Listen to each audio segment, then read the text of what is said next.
नमस्कार, मैं हूं आपके साथ कविता राणा।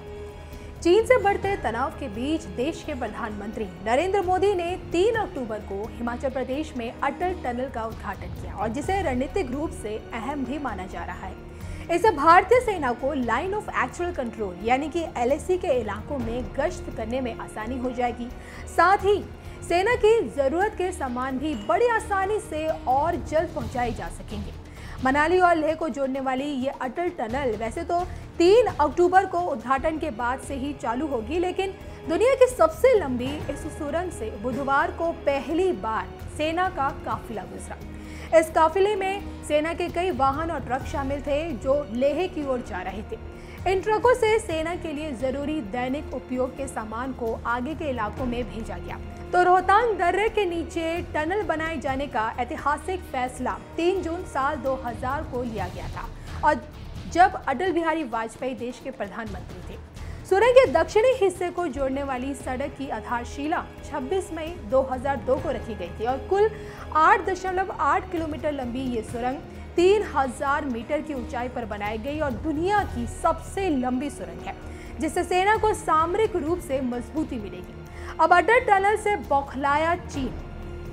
ये चीन भी जानता है कि अटल टनल से भारत को रणनीतिक मजबूती मिलेगी, लेकिन वो चाहकर भी ये बात स्वीकार नहीं कर पा रहा है। लेकिन इतना जरूर है कि शी जिनपिंग का पिट्ठू यानी कि सरकारी मीडिया ग्लोबल टाइम्स अटल टनल से इतना बौखला गया है कि गीदड़ धमकी देने लगा है।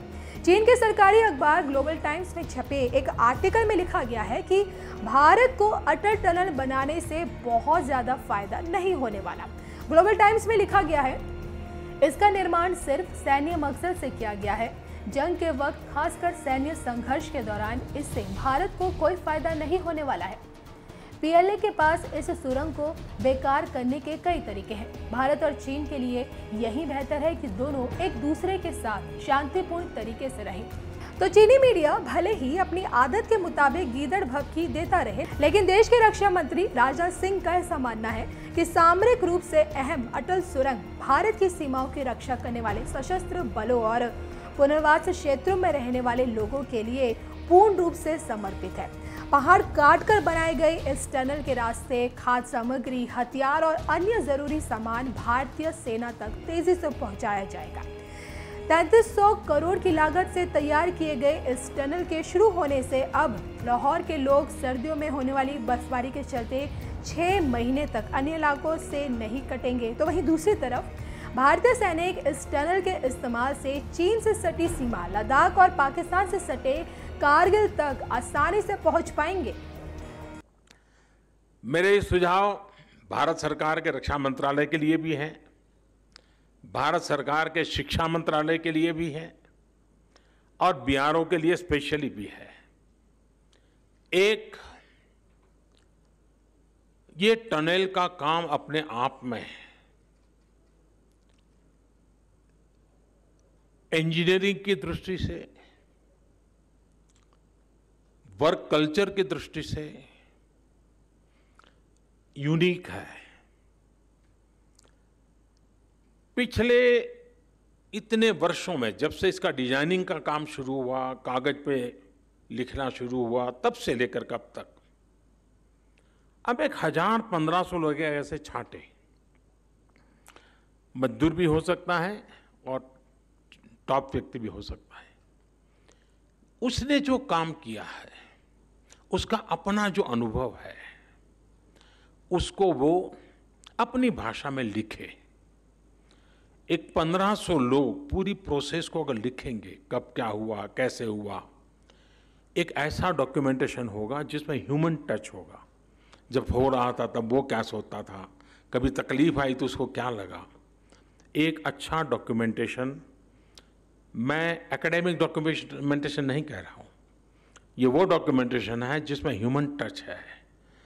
किसी मजदूर काम करता होगा, उस दिन खाना नहीं पहुंचा होगा, कैसे काम किया होगा, उस बात का भी बड़ा महत्व होता है। कभी कोई सामान पहुंचने वाला होगा, बर्फ के कारण पहुंचा नहीं होगा, कैसे काम किया होगा। कभी कोई इंजीनियरिंग चैलेंज आया होगा, कैसे किया होगा। मैं चाहूंगा कि कम से कम 1500 लोग हर स्तर पे काम करने वाले 5 पेज, 6 पेज, 10 पेज अपना अनुभव लिखे। किसी एक व्यक्ति को जिम्मेवारी दीजिए, फिर उसको थोड़ा ठीक ठाक करके लैंग्वेज वगैरह करके एक डॉक्यूमेंटेशन करना चाहिए। और छापने की जरूरत नहीं है, डिजिटली बना देंगे तो भी चलेगा। दूसरा, मेरा शिक्षा मंत्रालय से आग्रह है कि हमारे देश में जितने भी टेक्निकल और इंजीनियरिंग से जुड़ी यूनिवर्सिटीज हैं, उन यूनिवर्सिटीज के बच्चों को केस स्टडी का काम दिया जाए और हर वर्ष एक एक यूनिवर्सिटी से 8-10 बच्चों की एक बैच यहाँ आए। केस स्टडी ये कैसे कल्पना हुई, कैसे बना, कैसे चुनौतियाँ आई, कैसे रास्ते निकाले, और दुनिया में सबसे ऊंची और सबसे लंबी जगह पे विश्व में नाम कमाने वाली इस टनल का इंजीनियरिंग नॉलेज हमारे देश के स्टूडेंट्स को होना ही चाहिए। इतना ही नहीं, ग्लोबली भी मैं चाहूंगा MEA के लोग कुछ यूनिवर्सिटीज को इनवाइट करें, वहां की यूनिवर्सिटी केस स्टडी के लिए यहां आए, प्रोजेक्ट के रूप में स्टडी करें। दुनिया के अंदर हमारे इस ताकत की पहचान होनी चाहिए, विश्व को हमारी ताकत का परिचय होना चाहिए। सीमित संसाधनों के बाद भी कैसे अद्भुत काम वर्तमान पीढ़ी के हमारे जवान कर सकते हैं, इसका ज्ञान दुनिया को होना चाहिए। और इसलिए मैं चाहूँगा कि रक्षा मंत्रालय, शिक्षा मंत्रालय, MEA, BRO सब मिल करके एक प्रकार से लगातार ये एजुकेशन का हिस्सा बन जाए। टनल का काम हमारी एक पूरी नई पीढ़ी से तैयार हो जाएगी। तो टनल एक इंफ्रास्ट्रक्चर बनेगा, लेकिन मनुष्य निर्माण भी एक बहुत बड़ा काम होता है। हमारे उत्तम इंजीनियर बनाने का काम भी ये टनल कर सकती है, और उस दिशा में भी हम काम करें। मैं फिर एक बार आप सबको बहुत बहुत बधाई देता हूँ, बहुत बहुत धन्यवाद देता हूँ, और मैं उन जवानों का अभिनंदन करता हूँ जिन्होंने इस काम को बखूबी निभाया है, बखूबी पूरा किया है और देश का मान बढ़ाया है। बहुत बहुत धन्यवाद।